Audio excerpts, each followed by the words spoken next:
Berangkat Jari System. Jari System.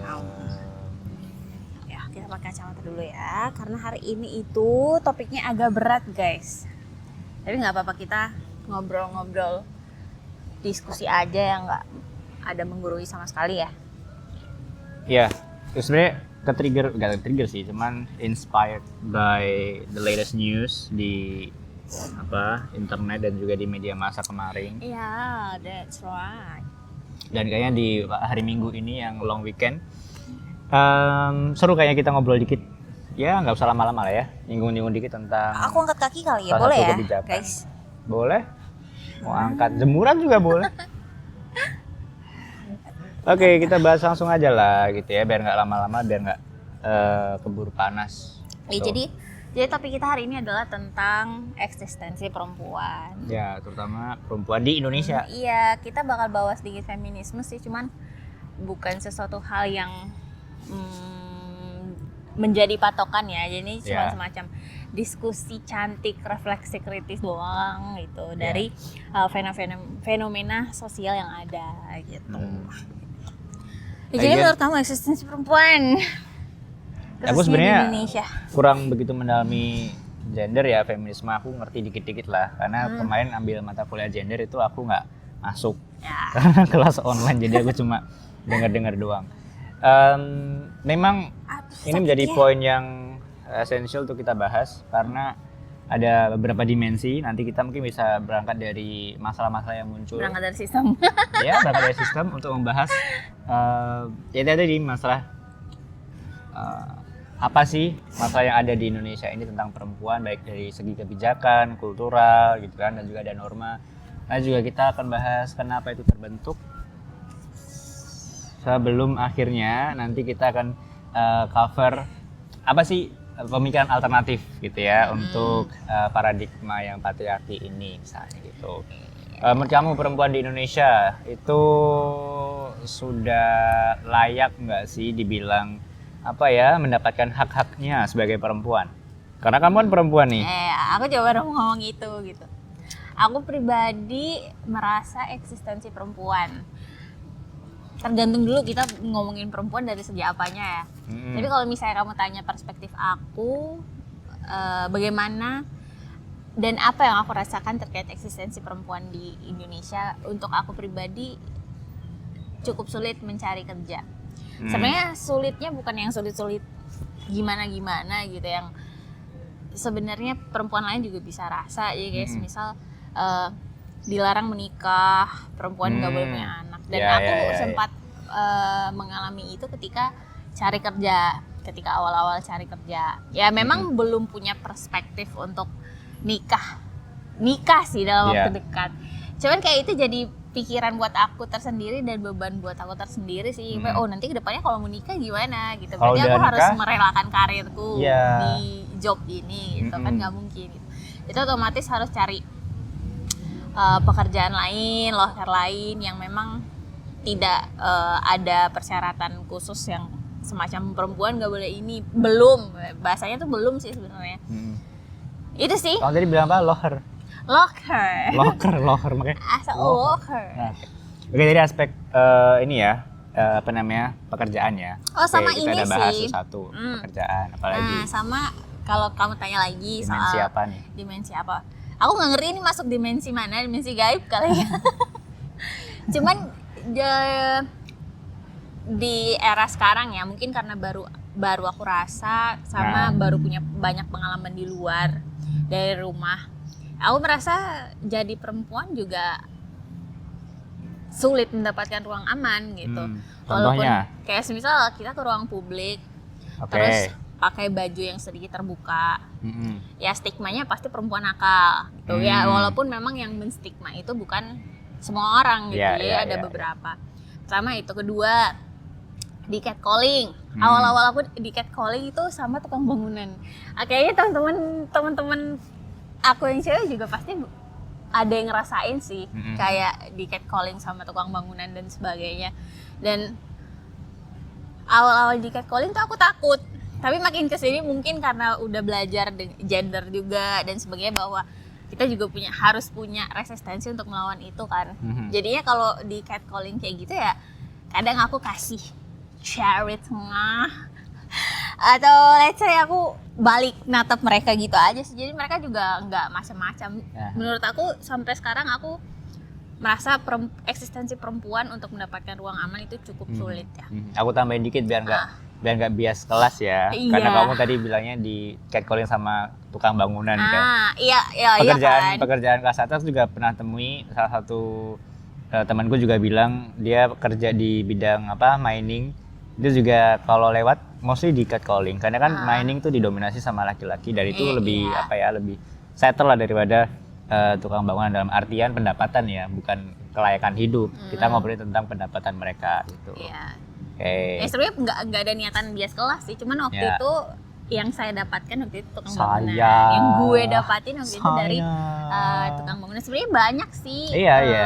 Yang bahkan yang udah pejabat tinggi dan sebagainya juga kan mannernya kadang nggak ada ya. Iya, banyak lah kasus-kasus itu juga. Tuh. Oke. Aduh, harus cari bukti nih kasus-kasus. Ini jadi kemana-mana nggak apa-apa ya? Boleh. Sedikit ngobrol jadi. Aman aja. Jadi sempat mempertanyakan ya terkait pro kontra yang catcalling, kan ada juga ya di Twitter yang catcalling pro kontra. Kalau sebenarnya kita ngomong cantik ke orang itu catcalling nggak? Kalau misalnya tiba-tiba. Nah iya tuh. Nah itu kan. Jadi kalau menurut kamu catcalling nggak? Kamu sebagai dari sudut pandang laki? Aku pertama bukan orang yang sering mengekspresikan, mbak kamu cantik atau apa, enggak. Tapi aku lebih ke fashion. Kalau misal fashionnya dia oke, aku mungkin akan bilang itu. Tapi bukan ke physical face itu sih, bukan ke bawaan biologis dia, lebih ke how she dress up gitu. Tapi itu juga tricky ya, karena tricky. Batasan catcalling itu juga antar individu kan. Benar kan, aku fluid, juga sempat gitu. mempertanyakan itu. Kalau kita lihat kultur di kita kayaknya agak sedikit strict ya, tapi kalau nonton video-video di content creator di Amerika, di Australia, di UK itu kayaknya mereka sangat lazim gitu loh, papasan sama orang terus you look pretty today gitu kan. Dan mereka oke aja. Dan flirting gitu loh. Ada juga yang flirting, tapi hal-hal yang memuji itu di sana sudah common dan aman aja. Ngomong-ngomong soal catcalling, ini berkaitan juga sama eksistensi perempuan ya. Aku sempat baca salah satu updatean di sosial media, Twitter kalau nggak salah ya, atau nanti kita cek lagi ya. Itu ada yang akun yang ngepost dia cerita tentang kegiatannya hari ini. Dia bilang waktu itu saya berjalan, bahasanya kayak gitulah. Waktu itu aku berjalan, di depan aku ada cewek. Nah, aku di belakangnya dan posisinya kita nggak kenal sama sekali. Nah, ketika dia lewat, ada yang catcalling lah ke dia. Nah, ketika si para catcallers itu melihat dirinya yang cowok, mereka tuh langsung mohon maafnya ke si cowok. Ya berarti eksistensinya perempuan itu dihargai kalau dia punya laki-laki kan. Nah, itu juga mempertanyakan bagaimana how dikiranya tuh pasangannya. Dikira pasangannya gitu. Sorry bang, nggak maksud gitu. Nah, kalau kayak gitu, ada kemarin temenku repost itu di story-nya kan, dia cerita soal pengalamannya dia hari ini gitu. Ya itu kan jadinya mempertanyakan juga sebenarnya eksistensi perempuan itu dihargai ketika apakah memang karena dirinya sendiri atau karena society gitu. Kayak sebenarnya dia dibentuk berarti karena pasangannya dia itu kan. Dia dihargai ketika dia punya pasangan. Jadi kalau misalnya dia nggak punya pasangan, kalau misalnya si laki itu nggak ada di belakang dia, ya berarti kan jadi dia seakan-akan punya kuasa untuk melakukan catcalling itu. Iya, kayak lu kan nggak punya pacar gitu. Ya terus kenapa? Surprise-nya aku baru tahu sih ada case kayak gitu. Oke. Nanti kita coba tambahin ya, kalau misal ada nanti di videonya kita tambahin itu. Oke. Itu di daily life ya, aspek tadi? Pekerjaan, daily life, catcalling, tambahin sekalian deh sama yang ini di ruang aman di transportasi deh sekalian aja. Ya kalau di transportasi umum juga mungkin kita dengernya dari yang ini ya, komuter line dan sebagainya. Aku nggak tahu yang kalau di luar dari komuter line di Indonesia gitu. Mungkin di Jepang juga ada. Kayaknya ada juga sih mungkin. Insya Allah ada. Jangan insya Allah ada sih, mohon maaf. Nah, Jadi kalau di transportasi umum juga sebenarnya tujuannya KRL untuk membentuk gerbong wanita kayak gitu-gitu kan sebenarnya mereka mengklaim bahwa itu untuk ruang aman Ya. perempuan di Kayak itu publik ya. dirayakan sih, kayak banyak juga NGO yang merayakan. Oh oke, akhirnya ada nih ruang aman dengan gerbong terbelakang nih nggak? Atau ada gerbong depan sama belakang paling kalau belakang nggak salah. ya? Paling Itu kan belakang khusus sama paling untuk depan. perempuan, gitu kan? Dan itu ya banyak menjadi perbincangan di ranah digital juga kan, di Twitter pro kontra. Misal wah sekarang ruang aman khusus wanita di publik di transportasi umum Akhirnya ada nih, ada, akhirnya ada gitu nih kan. gitu. Ya aku jadi mikir aja gitu kayak, dan itu pada responnya bagus gitu ya, wah menarik kayak gitu. Terima kasih sudah memperhatikan eksistensi perempuan di ranah publik gitu. Jadi kemana-mana nggak perlu khawatir lagi gitu. Cuman ya aku jadi mikir juga sebenarnya transportasi publik itu yang pakai banyak loh. Sedangkan aku pernah coba KRL, itu gerbong cuman di depan sama di belakang kan. Ya kalau rush hour juga sama aja, nggak nge-cover. Jadi tetap aja ada wanita yang masuk di ruang-ruang yang campur itu ada. Terus yang jadi pertanyaan, justru makin takut gak sih? Kenapa? Karena dengan adanya gerbong khusus wanita itu ya berarti sebenarnya dunia ini nggak aman gitu ya nggak sih? Dunia That's why ini, mereka tapi terutama menurut aku negara ini sih, karena di Indonesia negara itu, ini di Indonesia. Ya karena memang ya dia oke lah, ini ada yang perempuan paling depan sama yang paling belakang. Tapi kan berarti sekarang langsung kebijakan itu bilang bahwa ya kamu nggak bisa setara sama laki-laki kan, kamu harus di ruang tersendiri gitu, dengan dalih yaitu tadi untuk melindungi perempuan. Jadi kayak pisau bermata dua sih. Iya. Di satu sisi dia beri keamanan, di sisi lain dia juga memberikan segregasi atau pemisahan sosial. Iya. Itu. Sorry. Iya sih. Jadi mikir aja sebenarnya itu apakah memang benar untuk melindungi perempuan, ataukah hanya untuk menekankan bahwa negara ini tuh udah nggak aman lagi buat perempuan ya? Berarti kan kita nggak bisa compete dengan mereka kan, yang di luar gender perempuan itu laki-laki. Buat aku juga cara negara merespon itu nggak konkret sih. Maksudnya negara merespon dengan kebijakan. Padahal itu kan yang bermasalah adalah paradigma kita ke masyarakat gitu kan. Yang melihat tadi misalnya, ini dia cewek gitu kan. Terus ya udahlah di catcall, terus dilecehin misalnya sebagainya gitu. Tapi kan yang harus diadres itu bukan kebijakan di ruang publiknya, yaitu salah satu juga. Tapi kan how to change the framework of the society.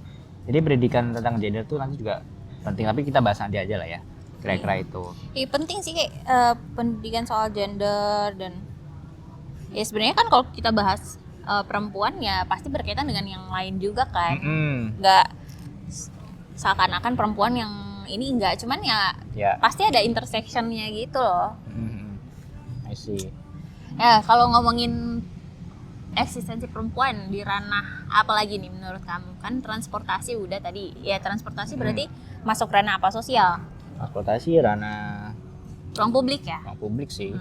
Sebenarnya ruang publik selain itu, selain transportasi, ini sekolah pendidikan kali. kenapa? Banyak kan kayak kasus-kasus mahasiswi itu ternyata Ambil minum ya ya? ya adalah dosanya itu menyalahgunakan wewenangnya. Gak hanya dosen sih, guru juga ada itu untuk melakukan tindakan asusila, baik itu pelecehan seksual yang verbal maupun non verbal itu. Berarti ini ranah yang kamu ngomongin tuh yang di kampus ya? Ya di ranah pendidikan sih. Pun belum Itu di kampus juga ada.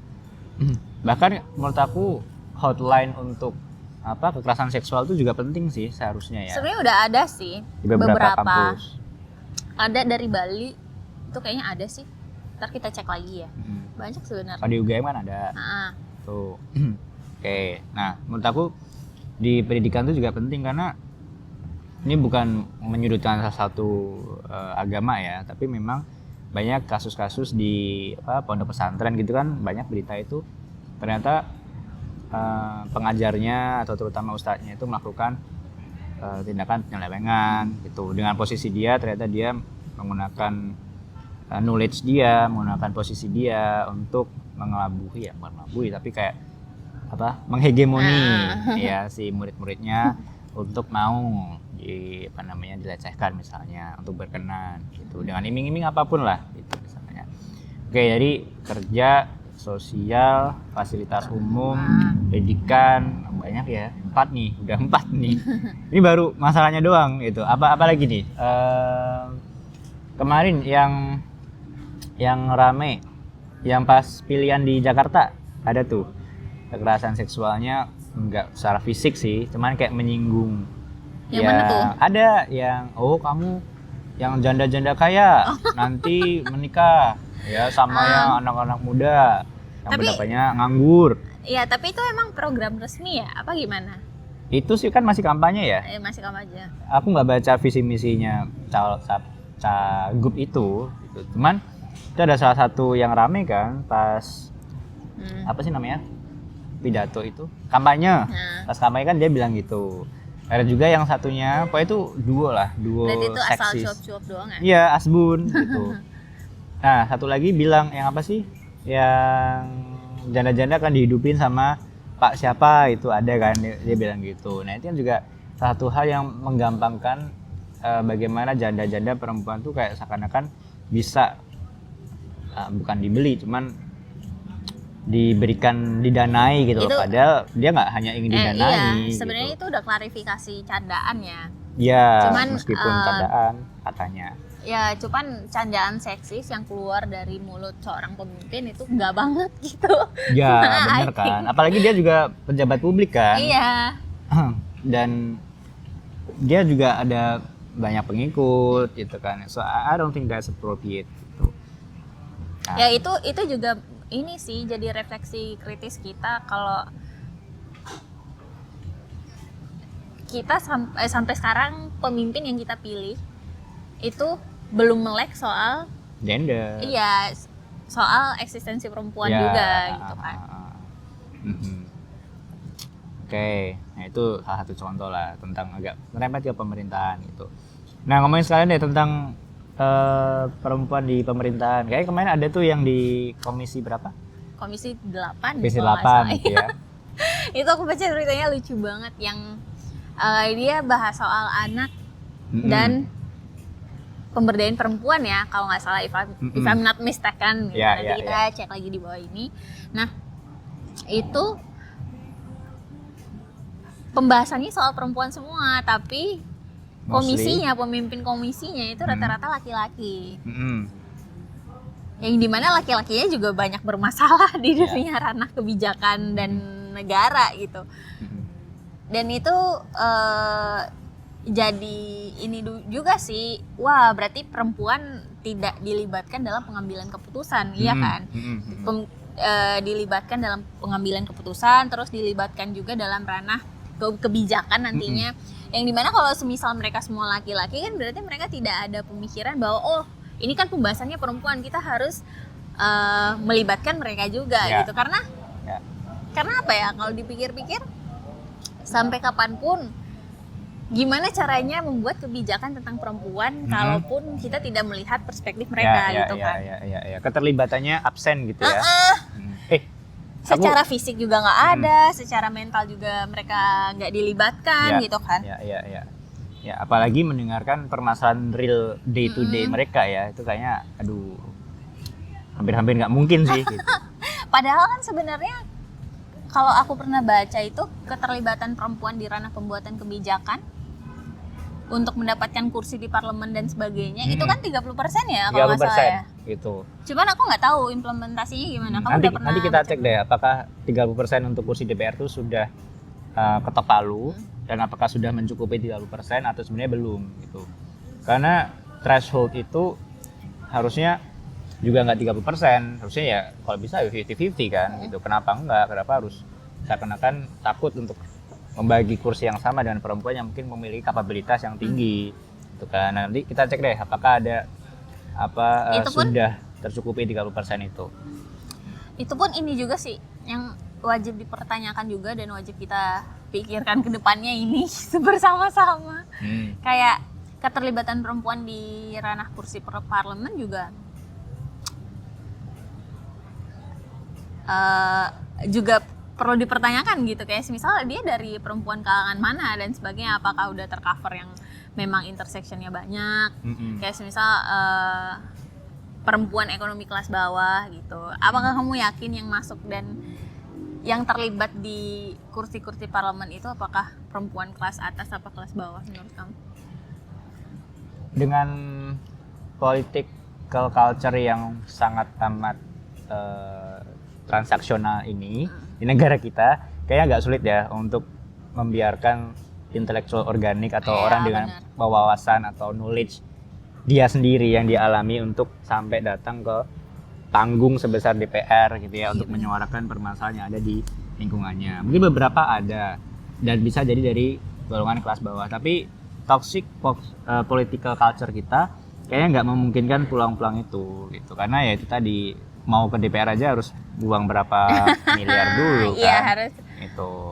Jadi banyaklah challenges untuk perempuan itu tadi menyuarakan perspektif mereka gitu. Ya mungkin ada 1-2 kasus ya, which is also good. Kecuali Anda artis, ya mungkin yang lebih bisa langsung gampang naik. ya. Tapi shout out to Rika Diah Pitaloka sih. Aku Siapa? Hah? Rika Diah Pitaloka yang oneng Nggak denger. badai bajuri itu loh.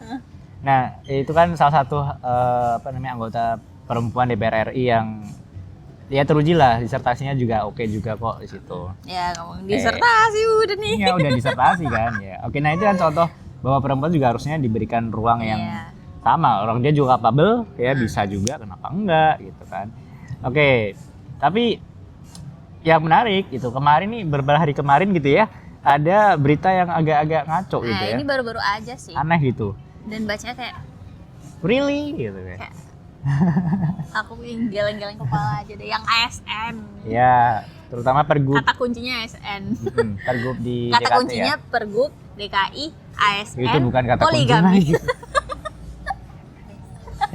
Ya, jadi the point terkait dengan hal itu, case tentang poligami itu kan sebenarnya udah lama ya, UU yang mengatur poligami untuk ASN itu kan.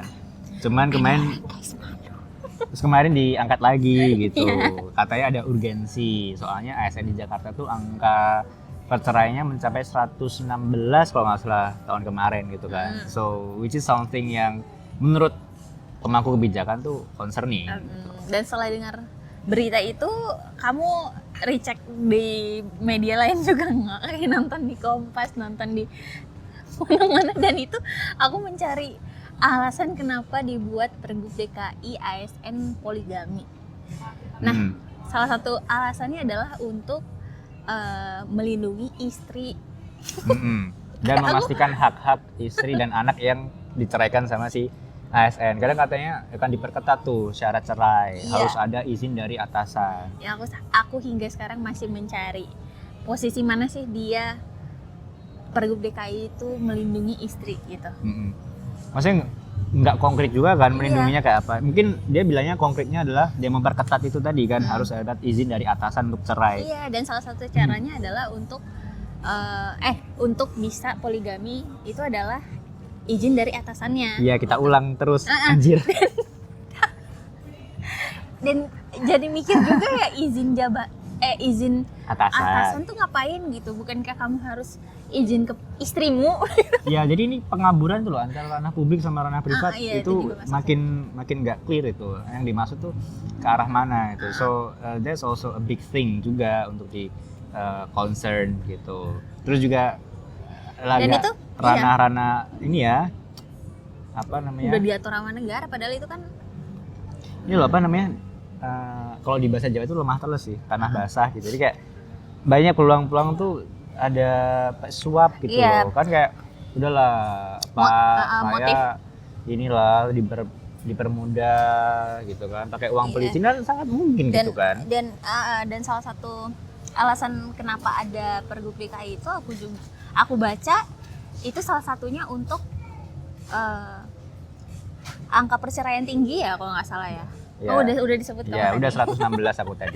Kayak dengerin dong kalau orang ngomong. Ya, maksudnya kalau angka perceraian tinggi seharusnya yang diedukasi adalah mungkin masalah ekonominya, terus masalah eh, komunikasi mungkin antara, itu kan hal-hal yang terjadi di luar ranah publik kan, maksudnya itu udah ranah privat Ya, ada kedua orang faktor-faktor tersebut lain kan, aja, gitu. itu udah ranah keluarga aja. Bisa jadi karena ada abusive action dari kedua belah pihak mungkin, nggak cuma yang perempuan, yang cowok juga misalnya. Iya. Itu kan kita nggak tahu ya hal-hal dimensi yang sangat personal itu Iya. kan. Dan kan syarat-syarat untuk melakukan poligami itu juga kontroversi sih menurut aku, yang istri memiliki cacat, terus tidak bisa melahirkan dan sebagainya. Melaksanakan kewajibannya. Maksudnya kewajiban apa juga yang difaktorkan di situ tuh. Nah, ini dimensi agama ya. Jadi kewajiban istri menurut perspektif agama tertentu gitu. Nah, kalau dia gagal, nah itu berhak untuk menikah ulang. Iya, dan yang jadi permasalahan juga poligami ini dia mengikuti ideologi siapa juga gitu. Itu yang jadi pertanyaan juga sih, apakah ini ada intersection dengan agama tertentu kayak gitu kan. Like wow. ASN kemarin kan kalian demo ya soal yang kekerasan fisik itu kan. Kementerian Pendidikan Tinggi. Iya itu kan yang kekerasan fisik ya, akhirnya itu kan. juga damai itu Nah, katanya. ini juga harus didemo.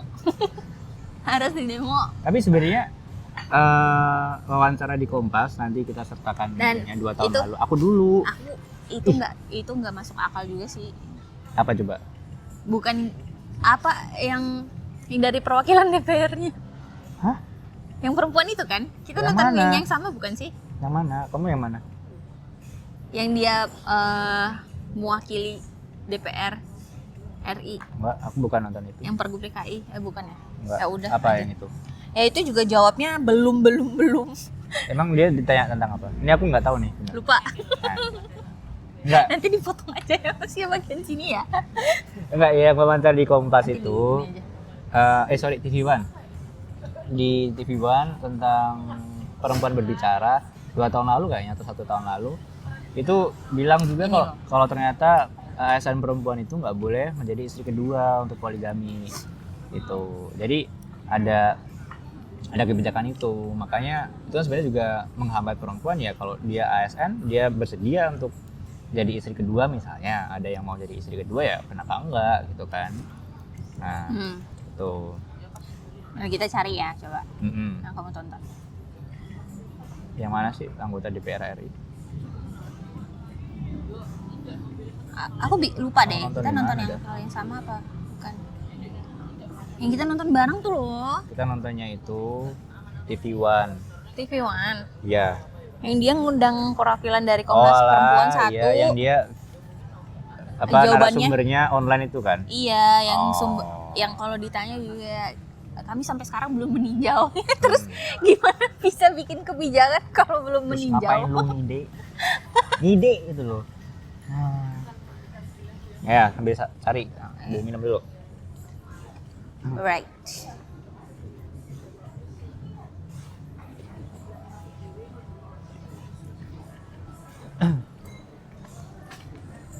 Tapi juga bisa jadi sih motif poligami itu ya untuk ajang maskulinitas umat. Enggak, pakai aja. Pakai apa namanya? Kontestasi maskulinitas umat muslim itu. Karena kan ada ya, kalau bisa poligami itu berarti sudah settle, sudah arif, sudah Ekonominya adil. Bisa berlaku adil gitu. Itu penelitian ya, nanti kita sertain itu. Oke. Nah, kebijakan ada nih yang kemarin juga lama banget. Ini kan tiba-tiba muncul nih Kebijakan yang mana ya? yang wacana poligami nih tiba-tiba kan muncul. Tapi ada yang lama banget nggak muncul. PKS, RUU PKS. Udah nggak sih? Udah Ya, disahkan. akhirnya kan. Udah iya udah disahkan. Iya kan, akhirnya cuma setelah lama 10 banget tahun gitu. atau berapa tahun dia lama banget nggak keluar-keluar. Tapi kenapa ya yang pro sama hak-hak perempuan tuh bisa lama, tapi yang pro sama kepentingan laki-laki tuh bisa cepat tuh, beda keluar aja. Tuh juga ya aneh banget lah gitu. Oke, ada lagi nggak yang menurut kamu masalah eksistensi perempuan di negara ini? Aku baru kepikiran itu aja sih. Itu aja ya. Kamu? Tadi kita udah ngomongin dari ranah ekonomi, kayak cari kerja susah. Oh ya, ekonomi. Terus sosial di ruang publik, fasilitas umum, transportasi udah. Pendidikan. Kampus pendidikan juga. Ranah digital deh, menurut kamu ada nggak? Digital, menurut aku banyak banget sih. Ya itu ya, catcalling yang berubah dalam bentuk. Oh, sama ini sih mungkin tadi. kekerasan gender dan seksual di ranah online itu. Kayak kamu pernah Banyak. Iya, banyak kan yang menyuarakan pengalaman mereka mendapat kekerasan seksual dan sebagainya gitu. Doxing tuh bisa nggak? Kamu nanti video video bisa chat dong. kita nanti aku share loh. Iya, bisa. Itu juga. Nah, itu kan masuk seksual. Iya, kekerasan seksual kan. Ada kan, aku pernah baca tulisan yang no viral no justice. Ini tulisannya dosen kita sih. Dan itu bagus, aku udah baca. Kita semakin hari makin menunjukkan identitas kita ya di sini. No viral no justice, dan keren sih bagaimana frasa no viral no justice itu untuk menyatakan fenomena sosial di mana korban kekerasan seksual itu bersuara di media digital, di ruang digital, karena ketika dia menyuarakan apa yang dia rasa, apa yang dia alami di kehidupan nyata, itu nggak dapat keadilan juga oleh institusi tertentu itu. Makanya that's why dia mencari ruang aman dan ruang dia berbicara di ranah digital itu. Nah, tetapi ketika dia menyuarakan apa yang dia rasa untuk mendapatkan keadilan pertama, terus kedua untuk menghukum pelaku kekerasan seksual dan sebagainya, itu dia justru mendapatkan perlakuan yang nggak enak dari netizen gitu. Dapat backlash gitu ya. Iya, dia di gaslight lagi gitu ya, sama suruh lu mau gitulah pokoknya. Justru ruang di mana dia mencari aman itu menjadi menjadi bahan candaan, bulian dan sebagainya dari para netizen yang membaca kasusnya dia itu gitu. Dan itu jadi bermata dua juga gitu ya. Misal dia di dunia nyata nggak dapat keamanan, di ruang digital juga dia nggak dapat keamanan, sama aja gitu. Aku kira itu ada beberapa layer of problem sih. Pertama, nggak ada empati. Bisa jadi untuk si audiens itu yang membalas. Itu bukan judging ya, tapi aku merasa ada lack of empathy. Yang kedua juga pemahaman akan kepentingan untuk menanggapi isu kekerasan itu juga sebenarnya itu penting loh, cuman mungkin banyak orang yang masih belum aware of that thing gitu. Dan kekerasan yang aku baca yang soal no viral no justice itu dia bisa terjadi pada kelompok perempuan dan kelompok minoritas gitu. Jadi nggak cuma perempuan aja, tapi minoritas juga, walaupun memang tidak menutup kemungkinan bahwa laki-laki juga bisa mendapat kekerasan seksual ya. Cuman so far yang aku dapatkan, data-data yang aku dapatkan ya memang yang paling banyak mendapatkan kekerasan seksual dan sebagainya itu ya perempuan sama kelompok minoritas gitu. I see. Oke, jadi komplit ya. Iya, jadi gimana problematika yang dialami perempuan di ranah fisikal maupun di ranah digital tuh kayak ada aja, nggak ada ruang-ruang aman yang bisa kita rasakan gitu. Iya, dimanapun kayak kalau balik lagi pertanyaan tadi, eksistensi perempuan menurut kamu gimana? Ya aku rasa susah untuk mendapatkan ruang amannya sih. Karena mau dia di ruang digital mau enggak juga. Ya, susah. Pertama, menurut kamu kenapa?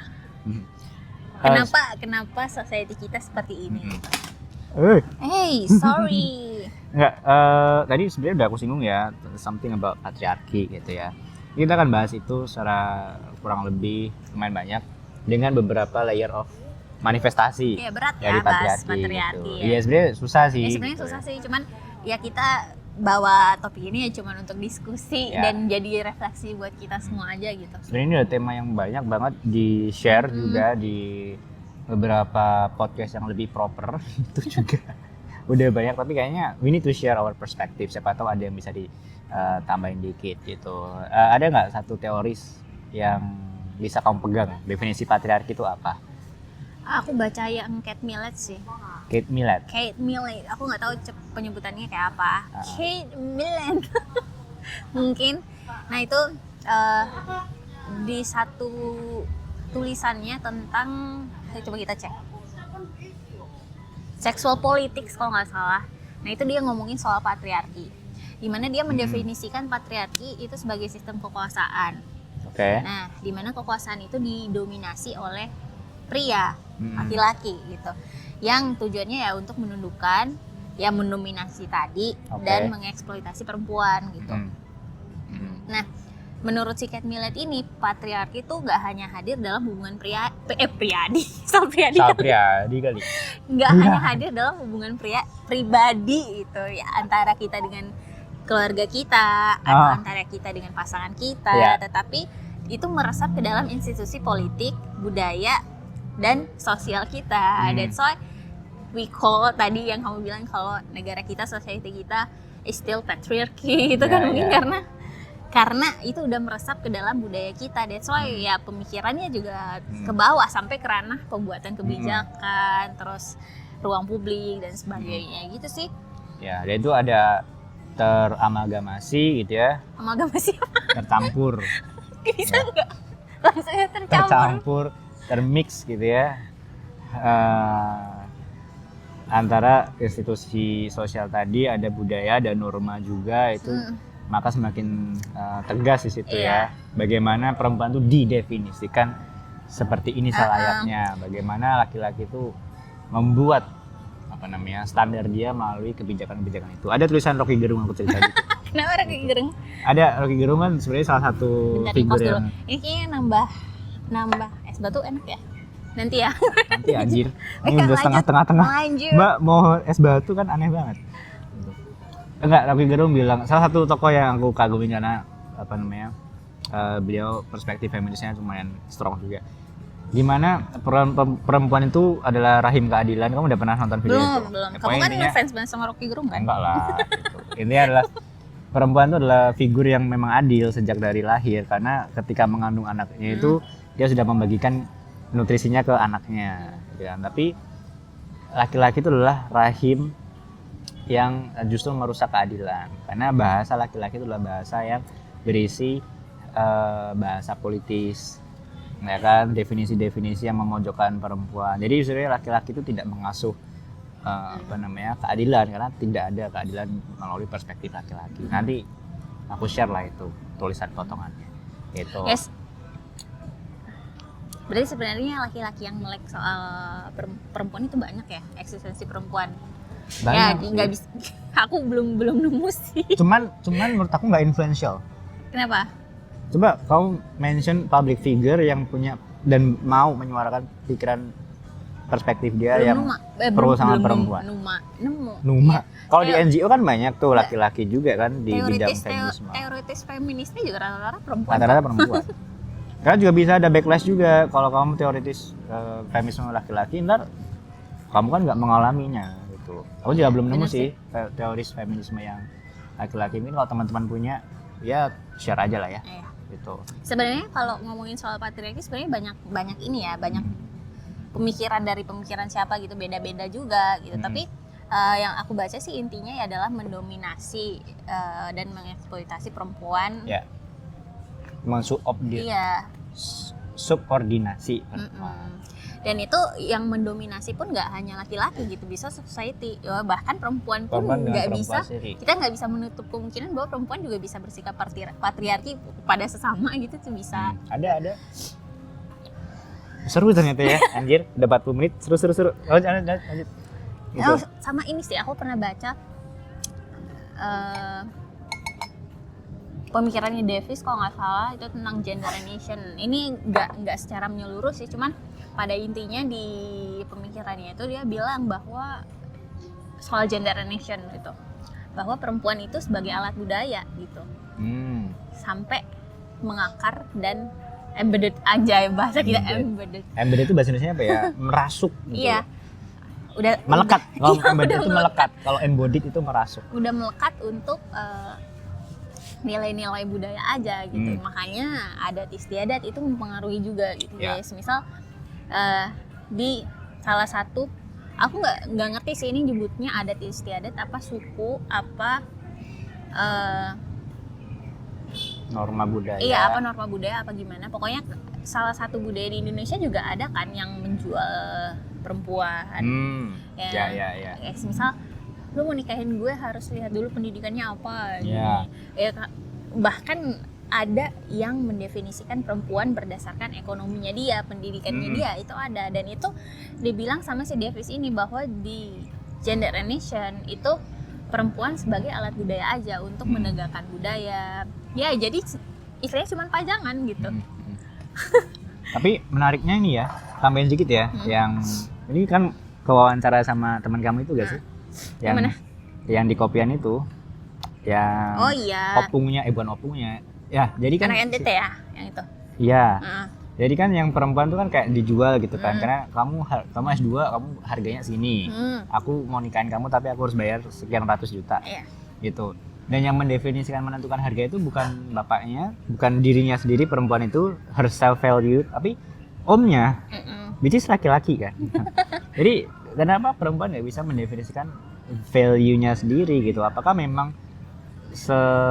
tidak bisa dinilai sebegitunya perspektif perempuan atau gimana? Dan banyak juga hal itu justru mempersulit laki-laki juga, by the way. Karena ternyata ada, oke lah 200 juta misalnya, sama aku nikahin 200 juta untuk uang ininya ya, uang apa sih? Panai. Ya panai gitu. Ya itu bahasa di Sulawesi sih panai ya. Nah, ini yang versi Sulawesi gitu. Ada lah misalnya gitu. Cuman ternyata mereka tuh juga bisa negosiasi. Oke lah, aku 200 juta tapi ntar kita sebenarnya patungan ya. 200 juta itu aku 100, kamu 100, besok aku nuker kamu misalnya gitu. Jadi kayak pura-puranya tetap yang laki-laki yang bayar sekian ratus juta, sebenarnya itu uang bareng-bareng. Itu juga ada. Itu mungkin nggak ada di jurnal penelitian ya, tapi ini based on ngobrol sama orang langsung sih gitu. Ya, mungkin nanti nggak ada screenshot. Oke, gitulah alat budaya ya. Itu ada lagi nggak contoh lain misalnya hasil dari patriarki? Sebenarnya tadi udah sih ya yang atas tadi ya. Satu lagi sama mungkin stigmatisasi juga bisa jadi sih. Kenapa bisa ada fenomena seperti itu gitu? Kayak yang tadi kita sebutkan yang contohnya banyak banget yang pergub DKI dan sebagainya. Selain patriarki juga mungkin stigmatisasi feminin dan maskulin sih menurut aku ya. Dimana kayak semisal feminin ya harusnya kayak gini. Standar kamu menjadi perempuan seperti ini. Ya. Standar kamu menjadi pria adalah yang maskulin, dan maskulin itu udah di standarisasi. Kamu harus maskulin yang kayak gini. Ya, pria nggak boleh nangis. Sedangkan yang lemah yang boleh nangis adalah perempuan doang gitu. Menurut aku itu juga menjadi suatu problem sih di negara kita ini, negara kita tercinta ini. Really tercinta. Problem gitu. Kenapa problem? Karena gender is constructed kan jadinya. Jadi kayak dikonstruksi sama society kita gitu. Oh, berarti kamu maskulin, kamu nggak boleh nangis, dan itu toxic menurut aku. Menurut kamu gimana kalau soal yang kayak gitu? Kamu sebagai laki-laki kamu bisa nangis nggak? Aku nangis nonton film, denger musik nangis. Tapi yang mungkin aliran parenting populer yang sekarang ya, aku nggak tahu aliran parenting, tapi banyak yang sudah mulai aware bagaimana tidak put on pressure terhadap generasi sekarang atau anak-anaknya, terutama pada laki-laki gitu, bahwa ya it's okay to be vulnerable. Itu banyak gitu, baru generasi ya yang orang tuanya sekarang mungkin umur 35-40 lah, itu baru melek itu ya, which is better lah daripada nggak melek sama sekali gitu. Tapi memang ada peer pressure untuk jadi maskulin tuh ada sih gitu. Dan aku juga sempat ada di tongkrongan itu waktu S1 kemarin, ada satu temanku kayak dia share gitu ya, pokoknya dia seneng lah, dia main Tinder gitu kan. Dia main Tinder terus dia selalu report gitu, anjir gue kemarin sama ini udah gini gitu, sekarang dapat yang baru lagi gitu, lu kapan bisa gini gitu.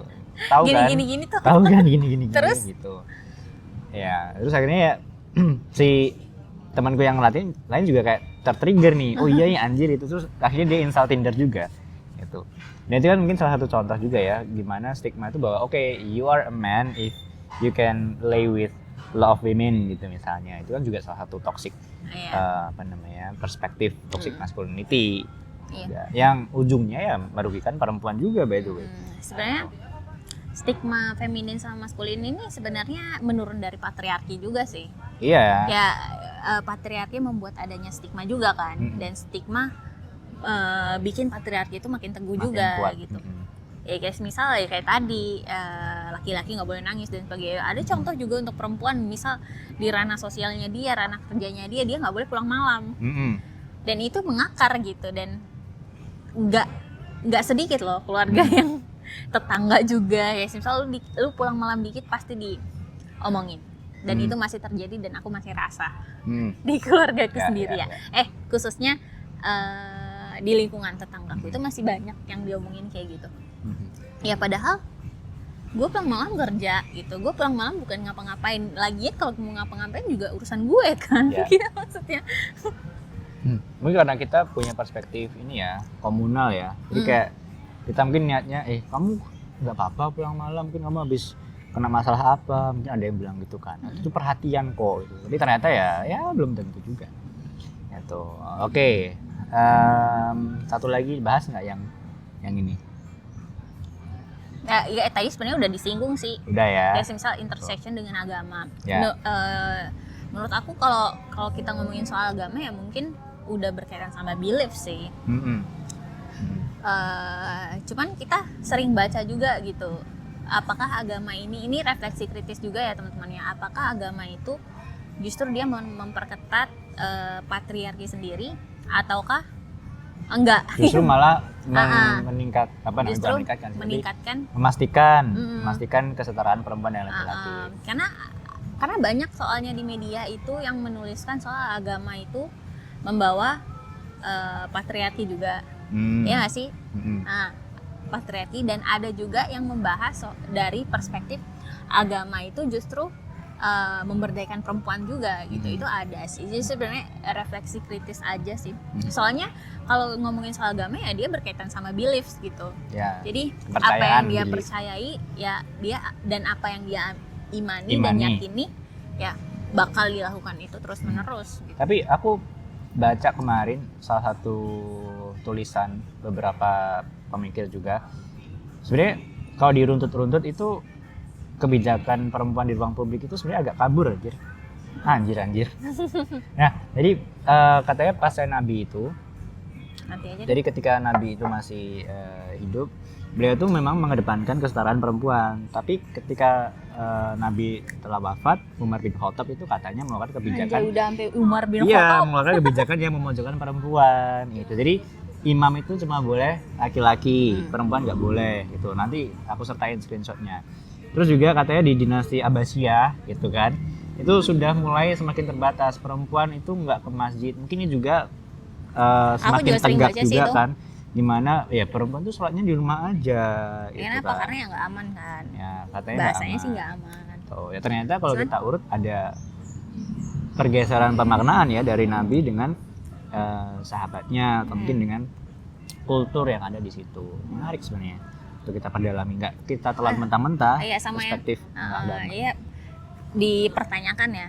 Kayak ini sih soal poligami juga. Aku jadi bertanya-tanya, ini buat aku pribadi ya. Aku jadi bertanya-tanya apakah poligami itu kan untuk mencapai memberdayakan perempuan ya istilahnya ya. Yang bukan istrinya. Iya nggak sih? Bukan istrinya. Ada. Untuk ekonomi, that's why alasan untuk poligami adalah dia harus mapan secara ekonomi, mapan secara finansial, mapan secara mental. Sama dong geblek. Iya itu finansial, mapan secara mental juga. Nah buat bisa berlaku adil dan sebagainya. Aku jadi kepikiran juga sih apakah poligami itu ada untuk mencapai kesetaraan antara perempuan dan perempuan gitu. Ataukah karena kan itu istri dengan istri kan, jadi untuk memberdayakan perempuan itu kan.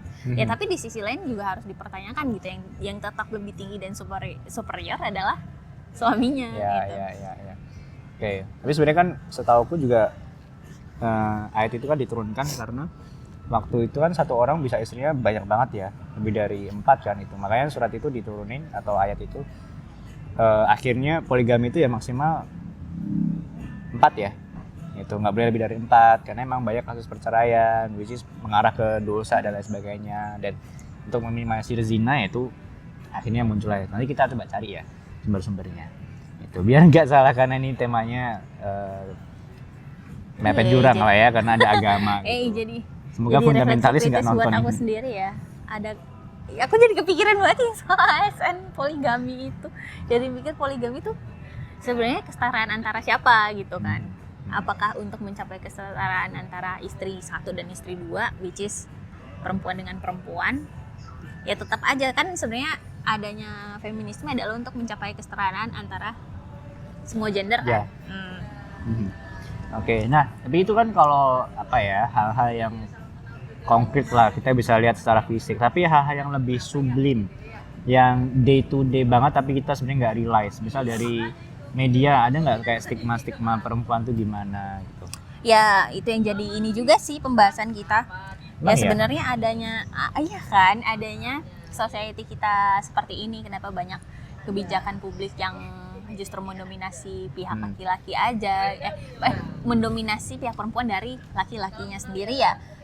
Bisa jadi karena faktor media sih menurut aku. Karena media itu dia punya pengaruh besar untuk mempengaruhi opini publik. Dia juga punya peran yang cukup besar untuk membentuk society kita. Kayak misal lu nulis atau buat film soal stereotyping orang-orang tertentu gitu. Nah itu bisa jadi membentuk pemikiran masyarakat kita terkait suku yang diceritakan itu gitu. Jadi menurut aku bahaya sih. Menurut kamu gimana? Ya menurut aku itu salah satu cara paling efektif untuk menanamkan patriarki ya melalui media. Iya. Kayak iklan sabun lah. Itu kalau teman-teman ambil perfilman, ilkom, itu kan udah kelihatan ya gimana kita menggunakan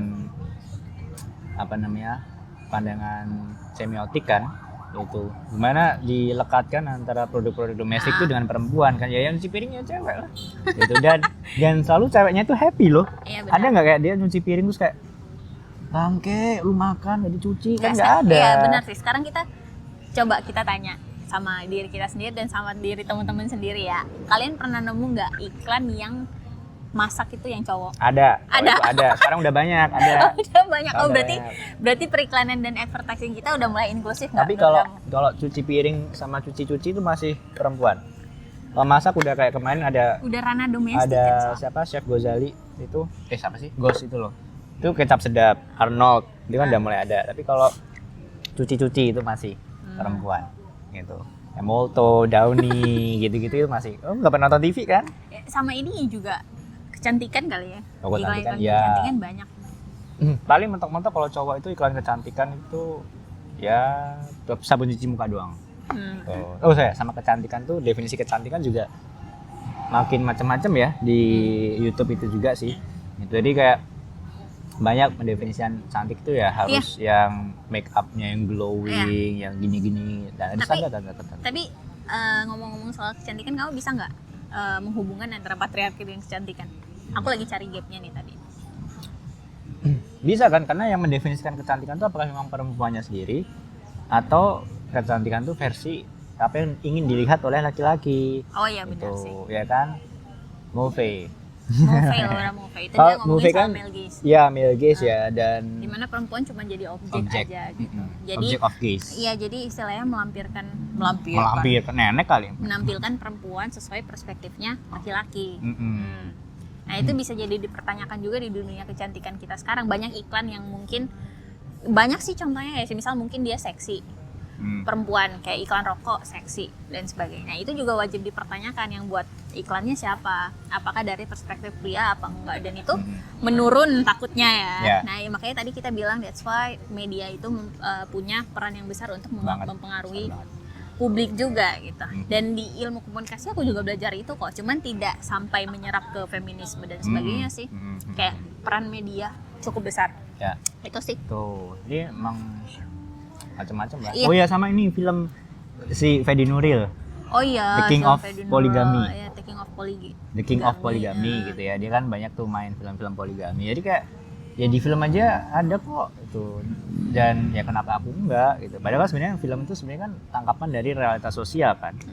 Itu juga salah satu case untuk mungkin kenapa ya masif juga fenomena poligami itu di kultur Indonesia Iya. itu. Kayak lomba-lomba lah, pengen yang paling poligami. Tapi kalau dipikir-pikir sekarang film sekarang memang bahaya ya, kayak misal aduh nyebut nggak Jangan jadi. bahaya dong, hati-hati dong. Nggak jadi ya. Nggak, Lanjut. ipar adalah maut. Nah, Nah. itu kan yang dikesankan maut kan yang perempuannya. Nah, Ya kan? Kenapa Iya. kagak yang laki-lakinya? itu bahaya juga sih mas. Ya. Menurutku pribadi. Ya, bahaya gitu kan. Tapi kan maksudnya tuh framingnya itu loh. Iya itu Itu yang cewek kan yang iparnya kan. Kenapa nggak suamiku adalah maut? Iya kan? Iya. So, Penggunaan kata iya, ipar. ini aduh. Ipar adalah maut. Iya ya, ini kita baru realize. Nah, coba sama-sama kritis deh kita. Kita pikir ipar dan yang digambarkan adalah perempuan. Gimana kalau ipar itu adalah Yang laki-laki. yang laki-laki? Nah, apakah society kita akan berubah? Mungkin jadinya malah film komedi. Iparku seganteng apa atau mungkin di FTV misalnya. Iya. Tapi cenderungnya gitu sih. Kalau dan biasanya ini udah ya nanti terlalu jauh lah kita. Tapi biasanya kayak gitu ya, bagaimana pemojokan perempuan tuh senyap itu gitu loh. Tapi kita move aja kali ya. Pembahasannya udah cukup panjang. Oh iya. Boleh. Tapi menurut kamu hasil dari budaya patriarki ini apa? Ada nggak sih yang diperjuangkan? Mungkin feminisme kali ya? Ideologi feminisme. Menurut kamu feminisme itu ideologi nggak? Iya ya. Karena Isma kan. Oh iya isme. Tapi the point sebenarnya kan ya seperti si favorit gue kan, si Foucault. Iya. Ya kan bagaimana where there is power there is resistance gitu kan. Tidak ada kuasa pasti ada resistensi gitu. Nah, Dan resistensi resistensinya bisa datang dari siapa aja. iya, resistensinya mungkin paling jelas ya feminisme, tapi kita di sini nggak akan bahas gelombang-gelombang feminisme karena Iya, kita nggak that ngarah is ke a long historical dan genealogical story ya, terlalu panjang. Tapi kita akan ambil gimana feminisme itu diserap di Indonesia gitu ya, beberapa cases aja gitu. Iya. Tapi menurut aku yang salah satu hal yang harus ada dan diperbanyak sebenarnya adalah metodologi feminisme. Sebelum itu kita ngomong dulu feminisme ini apa gitu. Ini Oh, menurut boleh. aku feminisme itu ideologi. Iya, ideologi emang feminisme. Cuman apa sih yang mereka perjuangkan gitu ya? Kesetaraan gitu. Ya, summarizing gelombang-gelombang itu kesetaraan dalam aspek ownership, properti, pekerjaan, terus hak-hak sebagai individu, hak-hak Iya. mengkonsumsi tempat umum, ya, terus hak-hak perempuan nggak hanya yang dari kelas menengah ke atas Iya. dan juga Eropa, tapi juga dari perempuan-perempuan Global South itu juga harus sama seperti di Eropa. Iya, jadi kalau bisa dibilang feminisme ini sebagai wacana tandingan ya. Ya bisa bilang sih tandingan untuk melawan si Jadi ada perjuangan. patriarki itu. Jadi sebenarnya kalau ngomongin feminisme ya kita nggak ngomongin itu dari sudut pandang perempuan aja gitu. Ya, kayak tadi kita udah ngomong juga soal yang laki-laki itu bahwa ada standar maskulin dan feminin itu Ya. juga masuk dalam perjuangan feminisme teman-teman. Jadi ngomongin feminisme tuh luas, nggak cuma dari wanita, nggak cuma dari perempuan, dia ngomongin dari transgender juga itu ada. Dan banyak, cuman mungkin yang kita fokuskan di sini adalah yang perempuannya tadi yang banyak kita Ya. selalu ngomongin ya. Cuman ya itu lagi lanjut. Jadi menurut kamu metodologi feminisme itu harus diperkuat ya? Harus lah. Jadi cara pikir feminisme itu harus muncul karena setauku di Indonesia tuh yang ada apa sih namanya major itu apa bahasa Indonesianya? Program studi. Program studi. Program studi gender tuh setauku di UI doang sih, gender studies. Kajian gender. Ya, kajian gender. Kayaknya di Ada lagi Udayana nggak? ada sih. Udayana juga ada. Tuh, nah itu I think harus diperbanyak dan dari salah satu mata kuliah. Apa tadi major?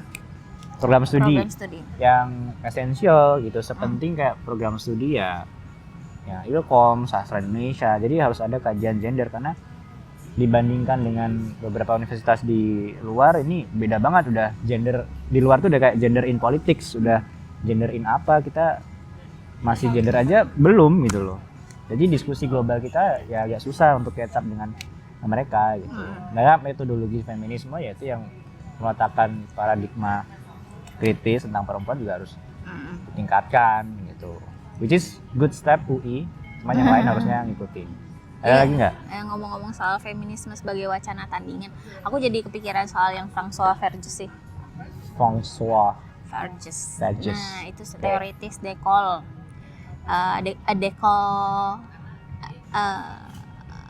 Decolonial feminism kalau nggak salah ya Yeah. bukunya itu.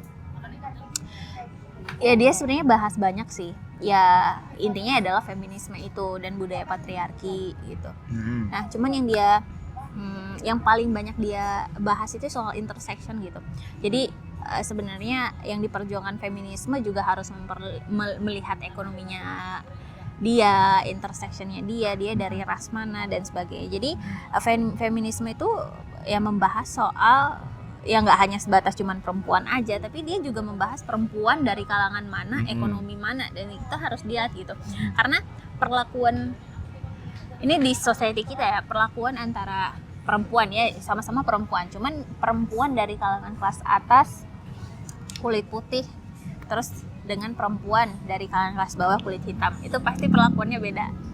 Nah, Ya. itu yang diperjuangkan sama dia. Ya, soalnya kan si François Verges ini dia melihat yang petugas kebersihan ya. Mhm. Aku lupa di daerah mana, Prancis kalau nggak salah. Iya, iya. Yang ngomong soal petugas kebersihan. Bagaimana petugas kebersihan itu dia membersihkan, kerja pagi-pagi bangun subuh nggak terlihat sama orang lain, nggak terlihat sama society kita, membersihkan area lingkungan dan sebagainya, dan itu nggak dilihat siapapun gitu. Dan setelah bersih mereka hilang gitu. Mhm. Jadi ada permainan kapitalis juga gitu, di mana kapitalis memperkerjakan petugas kebersihan itu dengan upah yang nggak seberapa, dan itu menurut dia juga udah patriarki gitu. Tapi si Verges tuh cerita nggak sih kalau Wah, OB lah. Hmm. OB katakanlah gitu ya. Kayak OB kan office boy ya. Apa sih ini janitor? Apa janitor tuh? Cleaning service. Nah, anjir.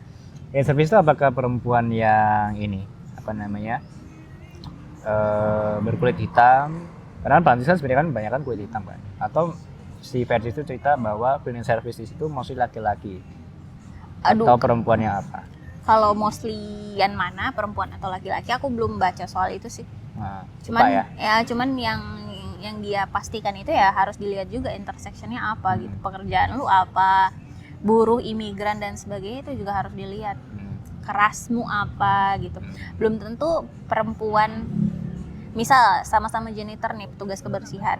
Nah tapi kalau misal perempuan yang kerja adalah perempuan kulit putih dan satunya perempuan kulit hitam, itu tentu ininya beda, perlakuannya beda. Itu yang diperjuangkan dia sih, yang decolonial feminism. Itu kan juga dia mempertanyakan feminisme barat. Ya, ya. Bahwa sebenarnya feminisme barat dan sebagainya itu dia bias kulit putih gitu. Ya, ya. Iya kan? Makanya Hampir- dia mempertanyakan di tulisannya dia itu bagaimana dengan perempuan yang kulit hitam.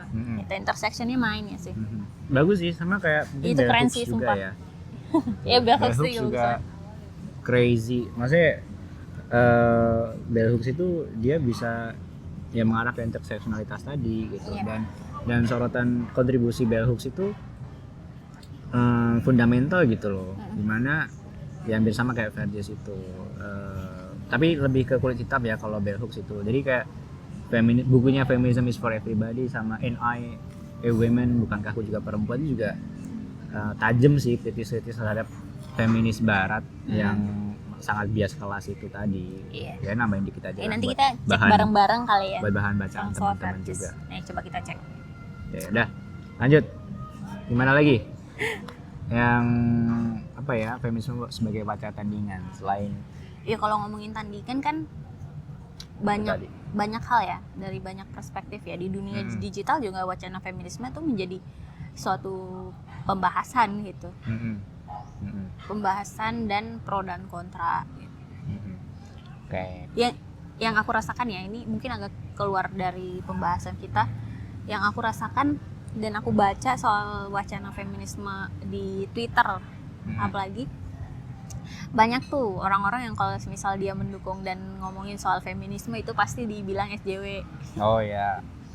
Tuh. Dan aku cuman like why gitu. Orang ngomongin soal feminisme harusnya melek gitu loh. Kenapa Iya harus ya. dikelompokkan sama sejawat gitu? Itu juga menurut aku harus dikritisi. Kenapa harus ada kelompok-kelompok yang kayak gitu gitu? Ya, harusnya semua orang nggak sih yang Harusnya semua orang punya pemikiran melek gitu. Kenapa harus sejawat dan sebagainya? dan Itu sih. apa ngomongin tentang si ini tadi kan Hmm. apa namanya Ngomongin tentang feminisme dikit, ngomongin perempuan dikit, bela korban dikit dibilang SJW. padahal mah ya itu udah harus sejak SD sih itu mah ya pokoknya kalau bisa punya anak itu ada di expose lah gimana pentingnya tentang apa namanya valuing sexes secara equal. Mm-mm. Gitu.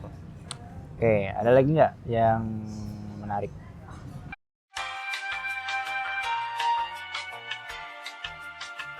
Tapi tambahin dikit lah untuk sebenarnya ada satu pemikir dari Timur Tengah, ada Mernisi gitu. Aku baca ini dari tulisan salah satu buku juga Melintas Perbedaan. Pokoknya tentang penafsiran ulang ayat-ayat Al-Quran itu, gimana tandingan tentang patriarki itu juga memikirkan lagi status ontologis perempuan tuh kayak apa sih hakikatnya gitu. Kan kamu pernah dengar nggak perempuan tuh diciptakan dari tulang rusuk Nabi Adam tuh. Nah sebenarnya di Anissa itu si Mersin itu menggugat bahwa ya sebenarnya nggak literally dimaknai seperti itu. Jadi hal-hal apa namanya pemaknaan ayat itu tuh juga Aku dengar. muncul gitu di apa namanya beberapa pemikir Timur Tengah juga gitu. Jadi mereka yang di negara yang cenderung menganut Islam juga mempertanyakan juga gitu. Which is juga salah satu hal yang harus kita kritisi kan gitu. Mungkin aku nambahin itu aja sih. Ada lagi nggak? Sejauh ini udah sih itu aja sih. Udah ya. Yang kayak tadi peran media itu juga wajib di highlight. Peran media cukup penting dalam membentuk society kita yang patriarki ini. Itu Sangat cukup. penting. Jadi dari obrolan kita yang panjang itu kesimpulannya apa bang? Kita kan nggak pernah bikin kesimpulan ya. Sebenarnya Jadi kesimpulannya poinnya nggak ada adalah sih, ya kita poinnya highlight aja sama-sama lah. belajar aja. Tadi kita bahas banyak tentang gimana eksistensi perempuan itu masih rentan di segala bidang, di segala aspek, di segala disiplin. Kemudian juga hal ini diperkuat karena adanya patriarchal system, gitu kan. Nah kita juga perlu juga tuh membuat adanya wacana tandingan lah biar si patriarki ini dan perempuan itu mempunyai suaranya, mempunyai hak-hak mereka gitu loh, biar nggak hanya mengikuti apa yang dipengin sama si laki-laki, nggak tiba-tiba disuruh poligami atau kemarin ada tuh yang apa wacana apa tuh yang perempuan tuh harus melahirkan itu loh, kamu pernah baca nggak? Kita Yang tadi belum melahirkan bahas. satu anak itu Ya. kan. Nah itu aku belum cek lagi sih, nanti kita Ya. recek bareng-bareng ya. Ya. Apakah itu program resmi atau memang cuma rencana aja. Ya, jadi kan Ya, jadi berpikir ya Perlu. jangan langsung ditelan mentah-mentah gitu, harus dikritisi gitu. Ya berarti kan kalau misal memang perempuan melahirkan satu anak ya berarti tujuannya ada perempuan itu bukan sebagai pemberdayaan kan, tapi ditujukan untuk melahirkan anak doang. Kira kita apa, ya kambing? status manusia sebagai makhluk hidup direduksi sebagai manusia sebagai alat reproduksi doang gitu kan. Nah, itu kan juga satu hal yang kasus-kasus di Indonesia aja lah, kita tadi kan banyak di Indonesia kan, itu banyak aja yang ya carut marut nggak jelas gitu ya. I think that will be all aja lah, apalagi Udah itu aja sih. ya udah kalau gitu. Ya dimulai dari kok nol kakak. Oke, ketemu lagi di lain kesempatan ya. Sama ini sih. Ini buat kita berdua doang sih. Menurut Apa kamu ini? nanti ke depannya biar anak kita nggak berlaku semena-mena pada perempuan, kita apa? Walaupun dia laki-laki, walaupun dia perempuan gitu. Biar ada ya mungkin pendidikan ya. Ya, tadi kan aku udah share kan, sedari sedini Share mungkin parenting. diajari metodologi feminisme dengan cara parenting kita, itu juga very essential. Yes, that's right. Ya sudah kali ya kita Ya tutup sudah. kali ya. Nanti kita belajar bareng-barengnya. Udah, ayo kita belajar Ya, untuk kita intro nggak diskusi. kelamaan. Kita diskusi aja. Kayak outronya Tadi biar mah. nggak kelamaan. Ayo. Ya udah. Udah. Sampai ketemu di konten berikutnya. Anjir, lama ya. 14 menit.